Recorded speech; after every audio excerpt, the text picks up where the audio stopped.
खुलुमबाय दिनै जों मुसलपुर डिस्ट्रिक्ट इउथ कमिटि आरो दिनै मुसलपुर डिस्ट्रिक्ट बिएसइउ बिथांमोनजों लोगोसे दिनै जोङो दिहिरायाव जइन्ट एग्जिकिउटिभ सिटिं मोनसे लानाय जादों आरो बे हाबाफारिखौ जोङो मोनफ्रोमबो जोंनि मुसलपुर डिस्ट्रिक्टनि आन्दाराव थानाय मोनब्रैबो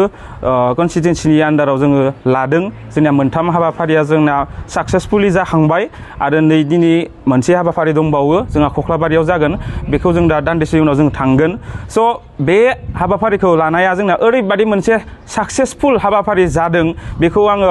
बिराद गोजोननाय मोन्दों। दिनै इयुथ्सफोरा जोंजों खामानि मावनो थाखाय लैहोर लैहोर ओंखारबोदों। बिथांमोना माने मोनसे एनार्जि मोननाय बायदि मोन्दों जेराव माने जोङो इयुथआ ओरैबायदि मोजां मोजां जों हाबाफारि लादों। बेवहाय माने जों इलेक्सननि सिगां जे प्रि पलिं जे खामानिफोर दङ बिनि खामानिफोरखौ जों मावनो बिथांखि लादों आरो जोंहा मोननै समस्थियाव बे खामानिया अलरेडि जागायबाय आरो मोनसे इलेक्सनाव जोंहा फैगौ बिसायख'थियाव जोङो माबायदि स्ट्रेटेजि लानानै मा खामानि मावोबा जोङो देरहासार जागोन बेनि थाखाय जोङो साफ्रोमबो इयुथ्सफोरा दिनै जोङो खामानि मावगासिनो दङ आरो जोङो ओरैबायदि मोनसे स्ट्रं मोनसे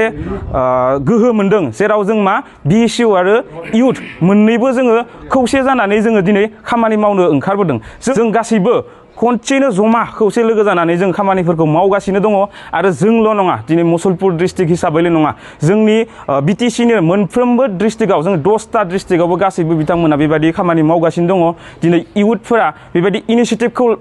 लानायखौ नुनानै दिनै जोंनि जा आगोलनि वार्कार्सफोर दङ बिथांमोना पेरेन्ट फरिफोरा ओरैबायदि जोंखौ वेलकाम खालामदों। बिथांमोना जोंखौ उत्साह होदों दिनै खामानि मावनो थाखाय जोंनो खाबु होदों जेराव माने जोंहा मुसलपुर डिस्ट्रिक्ट हिसाबै जोंहा मोनफ्रोमबो समस्थियानो दिनै देरहागोननि सावगारिया दिनै क्लियार जानानै फैबाय बेखौ जोङो बुंनो हागोन। दिनै जोङो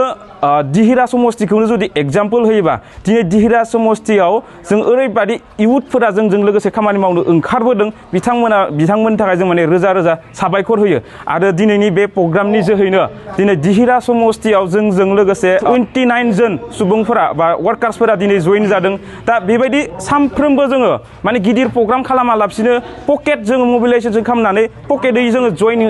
जानायनि जि हाबाफारि बेखौ जोङो लागासिनो दङ। बेनि जोहै बिथांमोना जों जइन जाखांनायनि उनाव जोंखौ खोथा होयो जे बिथांमोना मा जोंजों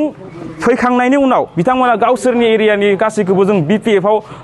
खामानि मावनो थाखाय बिथांमोना दैथायहरगोन जइन जाहोगोन होननानै बिथांमोना दिनै खोथा होलांदों। दिनै जोङो मोनफ्रोमबो हाबाफारिखौनो दिनै डिसिप्लिननि गेजेरजों जों मावबोदों। बेनि थाखायनो जों जेरावबो जों सौथुनो लागा दिनै जायाखै। बेनि थाखायनो जोङो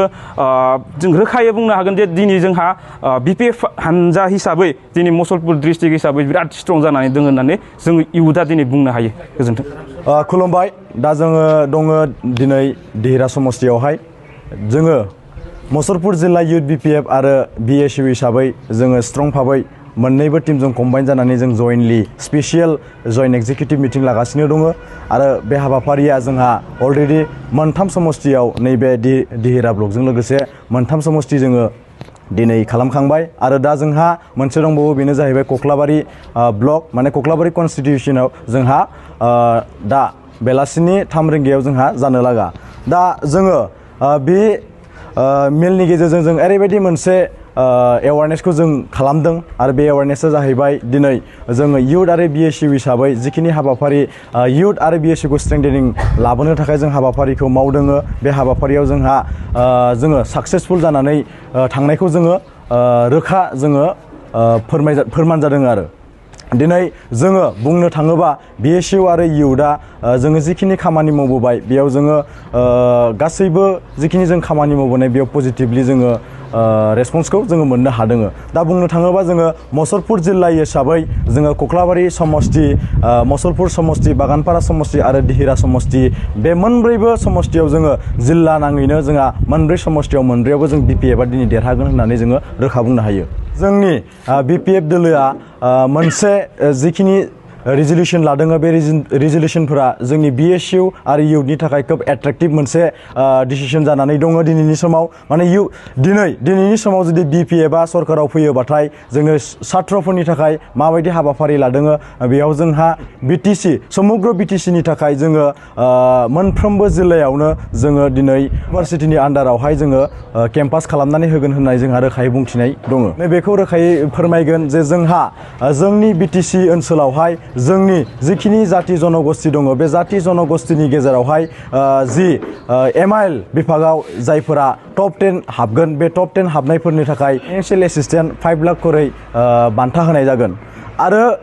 जोंनि जिखिनि दा सोलिबाय थानाय जोंनि BTC ओनसोलनि जि जायफोर लाइमोन इडुकेटेड लाइमोन बिथांमोना दिनै APSC UPSC कचिं खालामबोगासिनो दङ बे APSC UPSC कचिं खालामनायनि थाखाय जोंहा BPF दोलोआ पावाराव फैयोबाथाय फ्रोमबो जिल्लायावनो जे बैफोरबायदि हाई लेभेलनि कचिं सेन्टारखौ दिनै BPFआ फैगौ गभर्नमेन्टआव जुदि पावाराव फैयोबाथाय बे हाबाफारिखौ मोनफ्रोमबो जिल्लायावनो जोंहा ट्रेनिं सेन्टारफोरखौ होनाय जागोन आरो BPF हिसाबै जुदि देरहायोबाथाय मोनफ्रोमबो जिल्लायावनो कचिं सेन्टारखौ होनाय जागोन आरो नैबेखौ जोङो रोखायै बुंगोन जे जोङो मोनसे UPPL दोलोनियाव दिनै जों मोनसे सोंलुखौ खालामगोन दिनै बिथांमोना बुंबाय थादों जब होगोन होननानै 1/1 जबनि खोथा बुंदोंमोन दा जोङो बेखौनो दिनै BSU आरो इयुथ BPF हिसाबै जों बेखौनो सोंलु खालामगोन जे जब आरो सार्भिसनि गेजेराव माबायदि फारागथि दं बेखौ जोंहा मानाव गेदेर प्रमद बर' बिथाङा जोंनो स्पष्ट भाबै एसे